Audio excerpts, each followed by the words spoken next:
What's up, fellas? So I had a loyal patron supporter that wanted me to explain why does it seem like his life was better before he started grinding, before he started becoming high value. Why does it seem better? And you know what, guys? That's a very good point, because in some aspects, when I think back, outside of taking away the financial stress, in some ways, it did seem like it has its ups and downs. Like being successful and having money is good, but also when you were just an ordinary, you know, average salary, $30,000-$40,000 a year guy, it seemed like it was just as good in its own aspects. So I just wrote down my little list, and I want to break this down to y'all guys why that is. And the main point is of all this, the reason I want to make this video is balance. Okay, guys, I want to just make that out.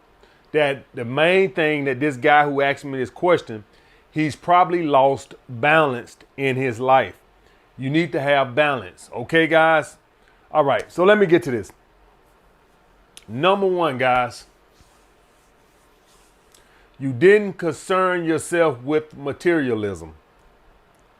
Guys, materialism is a disease, an incurable disease. It's a cancer that you can't cut out. It's like a gambling addiction. It's like a drug addiction. Once you get caught up in that rabbit hole of materialism, you'll always be chasing your tail. You'll never have enough watches. Your Ferrari, guys, they got several models of the Ferrari, right? Some that go for a little as 200, some that go for $500,000. You bust your ass, grinded your way to a 200,000 Ferrari, but then are you riding down the road and you want that goddamn $500,000 Ferrari? All right, I know that's with the add-ons and the specs and all that type of stuff, right? But the point being is, it's always a faster car, a nicer watch, a bigger vacation. And yes, for all my experiences, people, right? Because for some reason, people who prefer experiences over things, they think they better than everybody. You know, the motherfuckers think that I don't care about things. You know, I'm into experiences. Motherfucker, you ain't no better. You ain't no better. Your dick ain't gonna get no bigger because you like experiences. So stop thinking you holier than thou because you like experiences over things. Somebody might like a watch just because you want to take 8 trips a year. St. Peter is not going to be at the pearly gates saying, people, have your passports out. Your ass ain't going to get into heaven no faster just because you like to travel. I get tired of motherfuckers who think that, yeah, I like experiences. I don't care for things. At the end of the day, it's spending money, okay? At the end of the day, it's always going to be a better hotel, a better flight, okay, guys? Bigger Broadway plays. So it's materialism, whether it's experiences or things, whether it's a watch or going to the basketball games. Okay, so you holier than thou experiences, motherfucker, make my dick itch. I hate you little motherfuckers. The experiences. I care for I like to capture and live with my experiences. You still going to hell, motherfucker. What we gonna do about you not paying your child support? What we gonna do about that? What we gonna do about that? What we gonna do about you beating your wife? What we gonna do about that? Okay, yeah. You went to England last year. Yeah. But what we gonna do about you spending your goddamn child college fund on goddamn crack? What we gonna do about that? Yeah, see, all those experiences that they don't wipe away all that bullshit you do. So you little dick motherfuckers who wanna talk about experiences, and I date these bitches I don't like things. I don't try to make excuses, bitch. You pull up in that 1989 Toyota Camry, and now you think that just because I'm supposed to be impressed because you told me you went to England 3 times last year, but you don't care about things. And I'm not shitting on nobody who drive a Toyota Camry. That's not the point. What the point is you sons of bitches think that you better than somebody because you don't buy things and you like to travel or go out. It don't make you no goddamn better. Your dick ain't gonna get no goddamn bigger and your ass ain't gonna get into heaven just because you got a full passport with a lot of stamps on it, motherfucker. I hate you little motherfuckers. But getting back to the point, materialism is a goddamn disease. And when you making $30,000 or $40,000 a year, you don't materialism. You learn to live with simpler things. You don't like, for instance, right? And I put it to y'all guys like this. This is a better way to put it, right? Do y'all guys, when I was young, guys, let's go back 35. Goddamn, it's had to go back. Goddamn, it's like, I remember one time, like 20 years, I'm getting old and old. Now it's like, let's go back 35, and gonna be in a minute, gonna be like, let's go back 45 years. Goddamn. Well, anyway, let's go back 35 years. We ain't have no cable, guys. But yet, every time we turned on the TV, you could find something enjoyable to watch, right? You didn't have a lot of options, so it wasn't no problem, right? You made do with what you watched. You watch shit, you watch Mr. Belvedere, you watch goddamn Alf, you watch goddamn 227, whatever, right? You watch these shows and you just, if you watch them, you just like them, right? Because you didn't have a lot of options. Now, with the 2,000 channels we got, the 2,000 apps we got, it's hard to stay focused. I start on a show, right?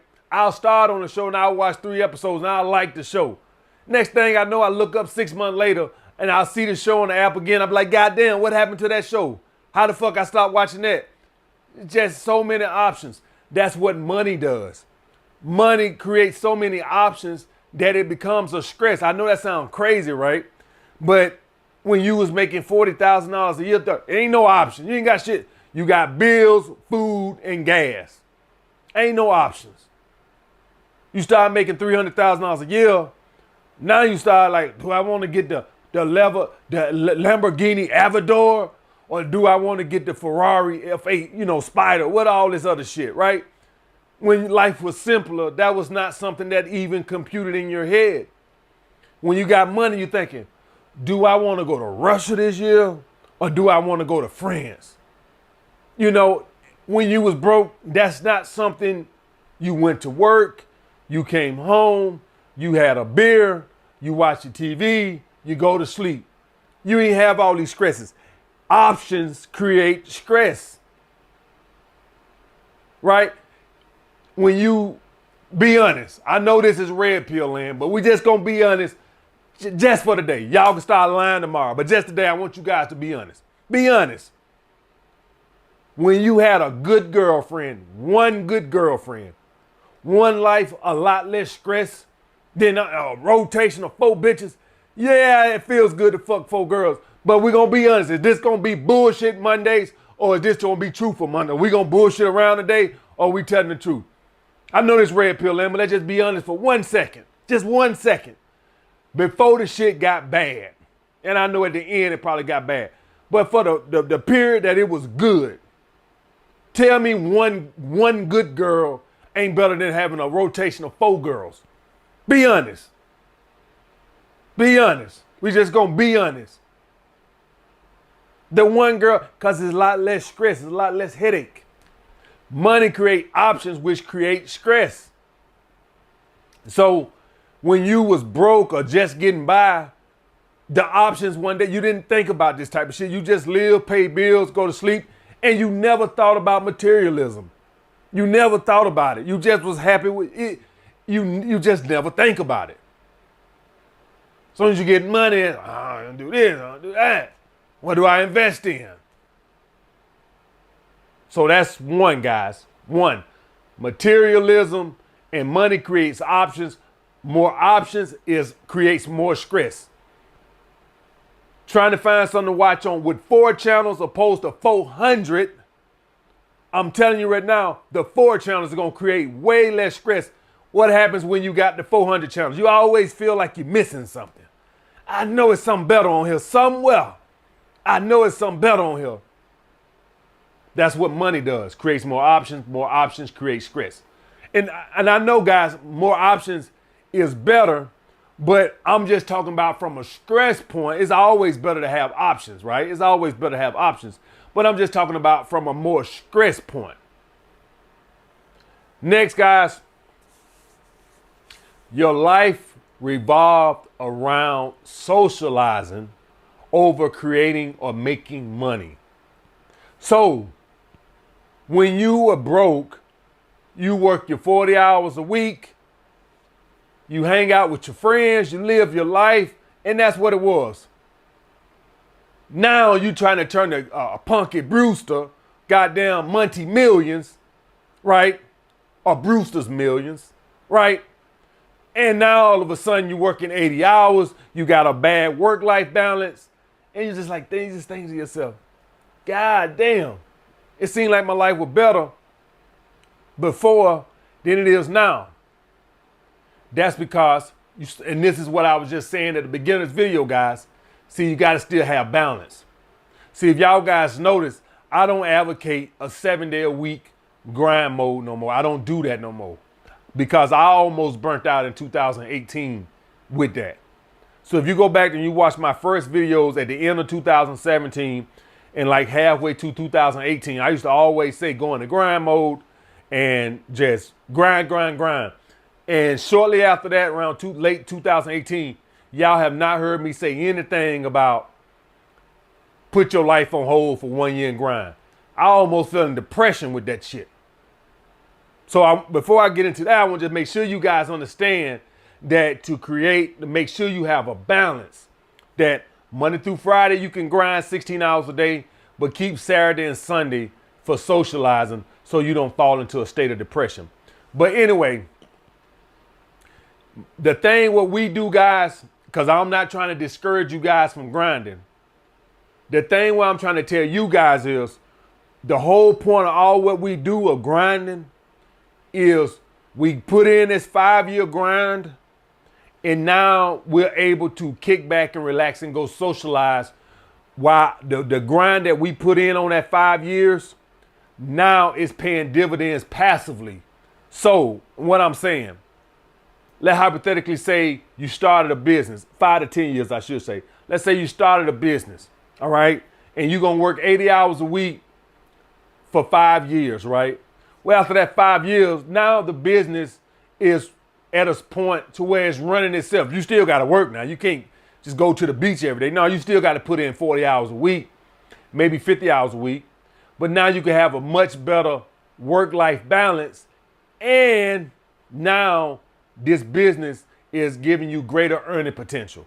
And that's the thing y'all guys got to keep in mind. I'm not trying to turn y'all guys into 80 hours a week workers to the day you die. What's the hell the point of making $5 million a year and you just working 8 hours, 100 hours a week and you just die worth $200 million? What the hell is that? The point is to put that groundwork in at the beginning, right? And then you get to the point to where all that grinding now is paying dividends and you ain't got to grind so hard. So it's a small sacrifice, but not by no means is this meant to be a lifestyle forever. So the young brother that asked me this question, understand that this is supposed to be for a short period of time where you make a sacrifice. We ain't trying to build no lifestyle where we working like dogs for 80 hours a week to the day we die. It's a small sacrifice that we got to do a short period of time. And then we hit a coasting period. Okay, guys? The same thing goes for when you invest in the stock market. When you initially start, it takes a lot of capital up front. But after 5 or 10 years of consistent investing into the stock market, now it's compounding. And so now you don't have to invest so heavily in it because it's compounding on itself. So let's say after 10 years of investing into the stock market and you've been investing $30,000 a year into the stock market, right? Well, now it's getting to a point after 10 years of investing 30,000 plus all the interest that it incurred over these years. Now, after 10 years, it's probably done went up to 600,000 or 700,000 because it's compounding plus the money you put in there. So let's just hypothetically say it's at 600,000. Well, now you might be in a position to say, okay, I don't got to put 30,000 in no more. Now I can just put 10 and enjoy that 20,000 because now my money is making money. But you had to get it going to get it to that point to where now it's earning money by itself without you having to accumulate, put so much money in. And the same thing goes for your business. A business is different from the stock market is about investing money. A business is about investing some money too, but it's more about investing your time. Okay? So the point being is all of this is going to pay dividends 5 or 10 years down the road to where you can look back and say, okay, now that I put that initial phase in where I sacrifice, now I'm able to socialize and enjoy more experiences for you experiences motherfuckers who think you better than every goddamn body. And I'm able to enjoy those experiences off of the work that I did the previous 5 to 10 years. Okay? All right. So I'm going to put that out there because I'm not trying to discourage any of you guys from grinding. Keep grinding. Next, you knew the women you dated were with you for the right reasons. Once you become a high income earner, I don't care what nobody say. I don't care how charismatic you is. I don't care how good of an actress she is. At the end of the day, it's going to be in the back of your head. Would she be with me if I was making $40,000 or $50,000 a year? And the reason I say that is, don't no woman want a broke man. So I'm not going to say, would she be with me if I was broke? But I'm saying, would she be with me if I had a normal job with a normal salary, $40,000 a year, making $25 an hour? Would she want to be with me? Right? Would she want to be with me if I was a $20 to $25 an hour guy making $40,000 to $50,000 a year? It's always there.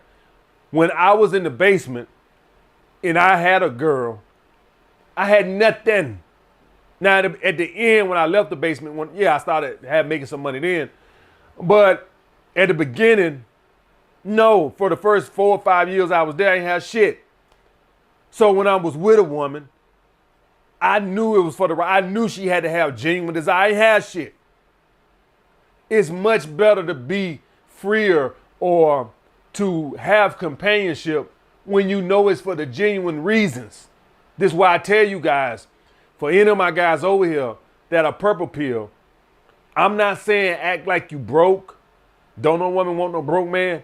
But I ain't showing up on a first date no Ferrari either. Right?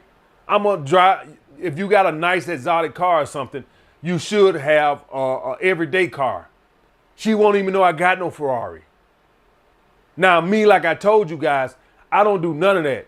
I don't mind leading with my wallet because I'm a red pill guy through and through, right? So, yeah, I lead with my wallet. I don't give a shit. I'm not trying to find love. You don't need to love me. Bend your ass over. That's all I care. Bend your ass over. I don't need all this burning desire. You don't fuck about no burning desire. I'm going to burn this rub up in your ass. That's why I'm burning desire. Keep about no burning desire. Burning desire is for guys who are looking for genuine love, who are looking for relationships. I don't need no burning desire. I don't need to be loved. Love these nuts. So yes, I do leave my wallet. I might start wearing 2 goddamn Rolexes on the first date. Shit, don't tempt me. You're goddamn right. But if you are looking for love, I would present myself, or a relationship, or hopefully a wife or something like that, I would present myself as a typical $50,000 a year, hard-working, blue-collar guy. That's what I would present myself. I would not tell a girl on the first date if I was a doctor. I'm not telling a girl I'm not no fucking doctor.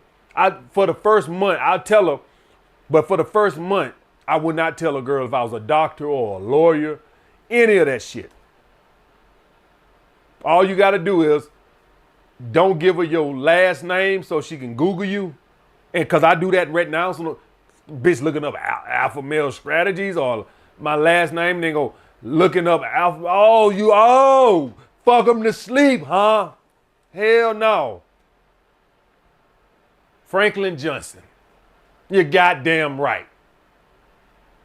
Oh, Mr. Dick 'em down, toss it to the side of the road. The ass licking dance, yeah.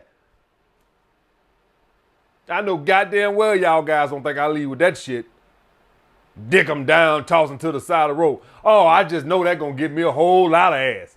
Oh yeah, ain't nothing like a woman looking up a video, Googling your ass, and find out you talking about some dick 'em down and toss them to the side of the road. Oh man, I can't wait to leave. Oh man, when can I sign up for that?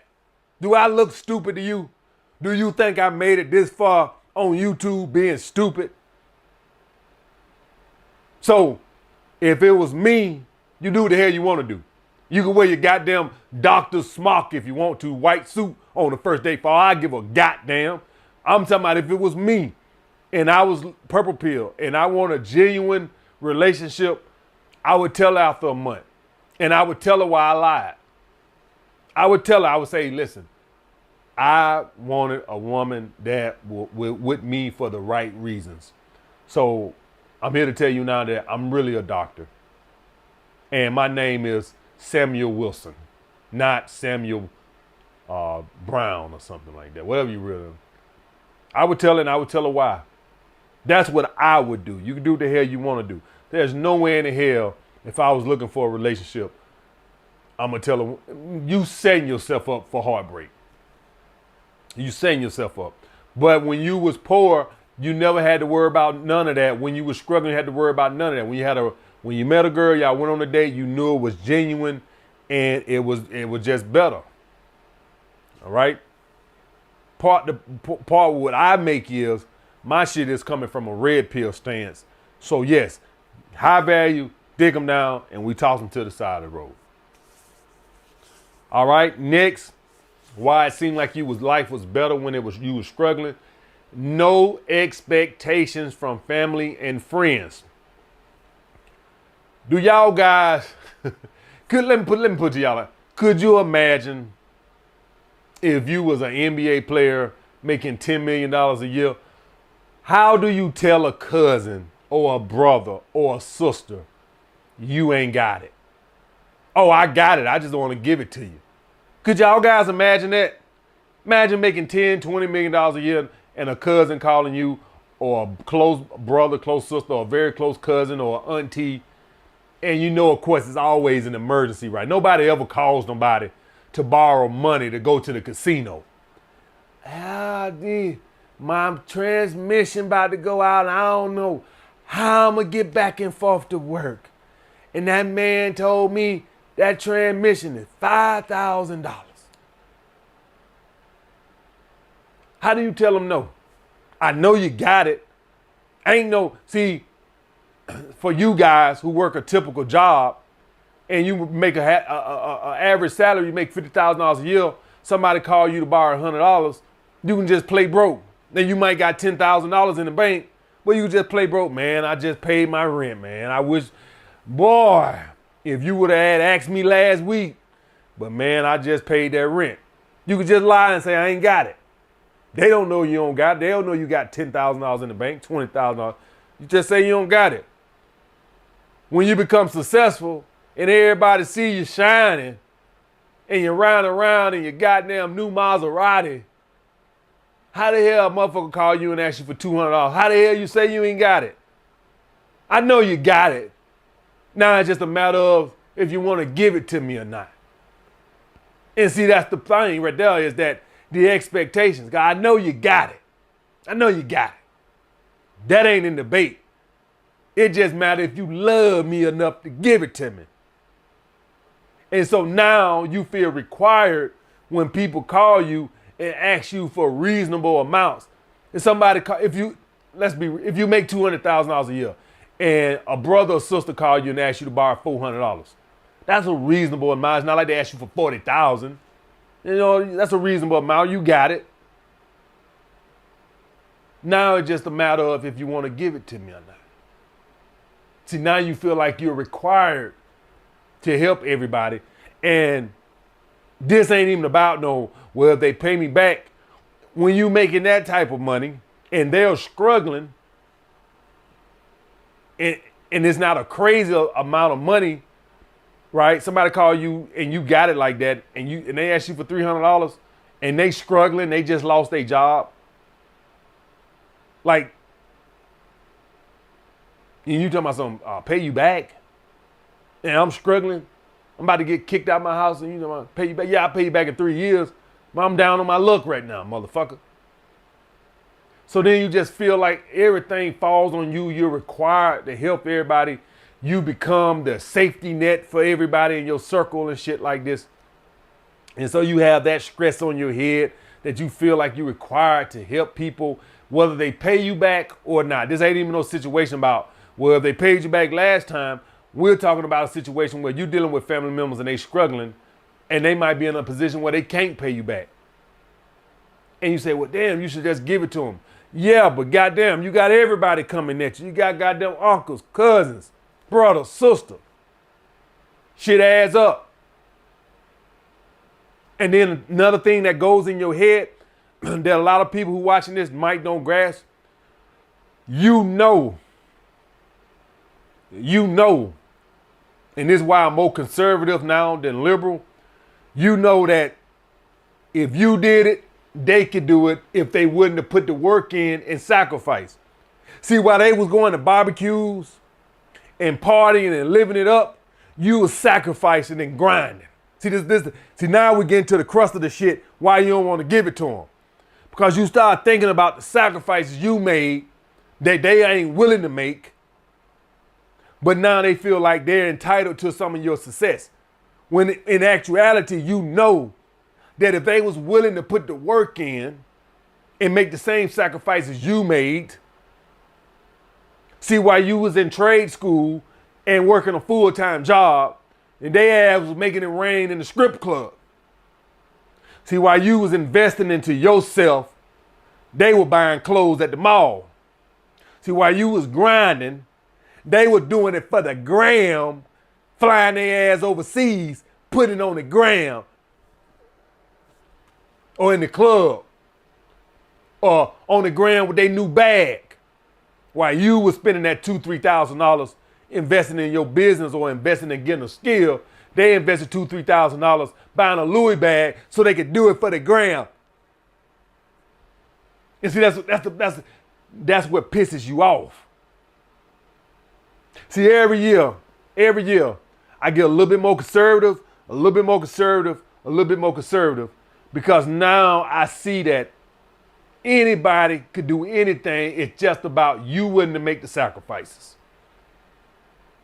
Anybody can. Anybody can start a business. Anybody can start a lawn service. Anybody can start a paint company. Anybody can start a tax service. Anybody can start a staffing agency. Anybody can start a trucking company and grow it. Anybody can do it. But you got to be willing to make the sacrifices to do it. Yeah, you can't do it for the gram. Yeah, we can't go buy Louis bags. Got to invest that. Some people don't want to do that. And then they want to turn around when you become successful with the hand out. And see, therein lies the problem. Why, although you got it to give, that's why you don't want to give it. Because you know, they got the same 24 hours in a day you got. I grinded, you played. Deal with it. Next, guys, less stress trying to maintain your position. So, once you become a high income earner, let's look at the things that create a high income. Your own business, doctor, lawyer, certain skilled positions. In any of those positions, guys, I've had those positions, businesses, and I've had typical 9-to-5 jobs where I just go in and do my job. And I can see and tell you right now, at the high income scale is a pressure cooker. It's always some deadline, or if you're doing a business, it's always somebody trying to take your customers You always got that in your head. Somebody coming for your spot, somebody coming for your customers. Every day on YouTube is 5 guys start their new dating coach channel. We even got women over here in the Mansfield now. It's much less stress to work at a warehouse and just stack boxes all day, opposed to trying to keep customers for your lawn service or get customers in the competition aspect. You don't have to deal with that when you're a typical 9 to 5. Your boss does, right? Your boss does, but you don't. You go in, they give you instructions, you do that for the day. When I was at the mattress company, guys, no lie, and I'm not saying this just to fit the video, the guy who owned the mattress company, that motherfucker used to be pacing through there all day, going on that back patio, smoking them cigarettes like a train. I was young at the time, and so I didn't grasp, why. I know why he was smoking them motherfuckers now. Because when you got deadlines to meet, when you waiting on this to make the beds, but this guy over here saying he needs the beds yesterday, and you ain't even got the material in, this is the stress you deal with as a high-income earner.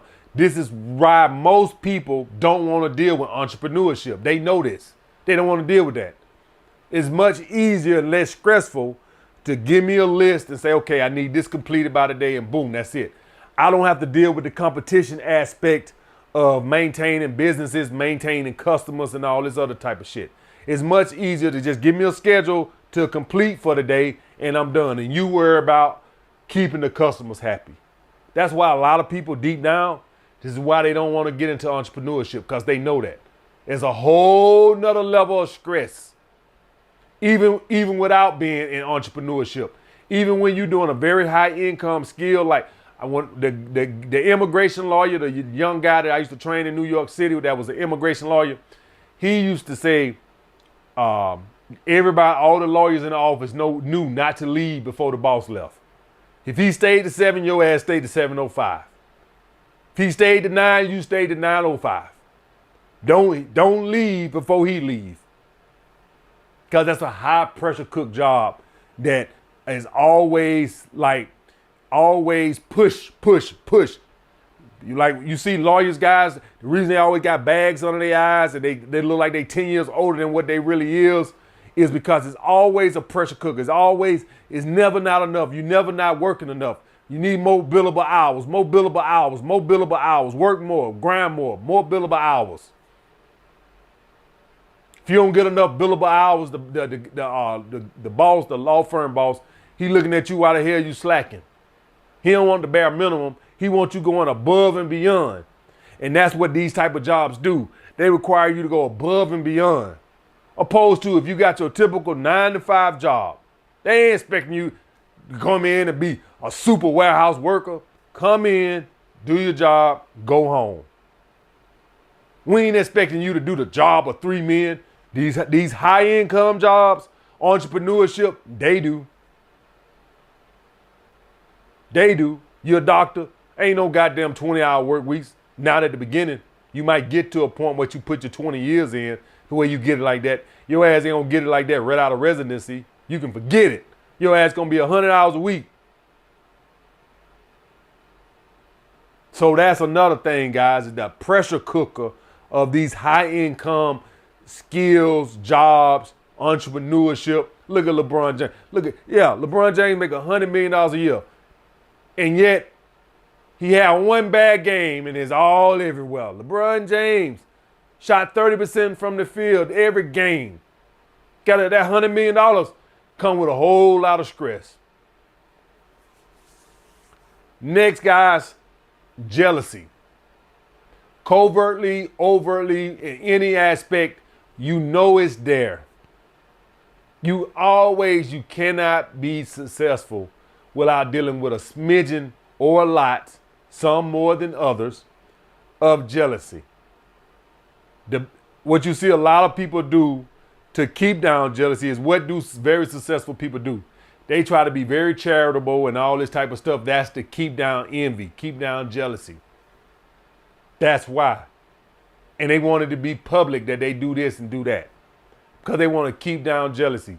If you successful one in the family and people, you have a tendency to want to help them when they call you. Why? Because you want to keep down jealousy. Because you know that the more you help them, the better chance you limit that jealousy aspect. And even when you do help them, they still hate your ass. Jealousy is probably going to be the biggest thing you deal with once you become successful. When you was broke and getting by and work, you never had to deal with jealousy. Guys, I grew up in bad neighborhoods. Even when I lived in New York, and East New York was a fairly bad neighborhood, right? But I never had no problems or worry. I ain't got shit. You ain't got shit. But I ain't got shit. You ain't got shit. I never had a gun in New York. Never even thought about getting a gun in New York. What I need a gun for? What the hell you gonna get? You rob me, you gonna be practicing. What, you gonna get something from me? Get a gun for what? So I can walk around like a Western? Ain't nobody gonna take shit from me. Shit. Need a gun for what? It's when you become successful and you live in those areas. If you put me in East New York now, oh, I'll be scared. I'll be on panic like a motherfucker. And there go that nigga Alpha Male Strategist. I seen that G-Wagon in that video. Goddamn right. Before, when I was out there, walk to work, come home late at night. I'm talking about as a bouncer, 4 o'clock in the morning, 5 o'clock in the morning, as a bouncer, coming home. I never worried about nobody doing. I ain't got shit. I never worried about coming to my basement and somebody breaking in my basement. I ain't got shit. Breaking up for what? What you gonna steal? Some jeans?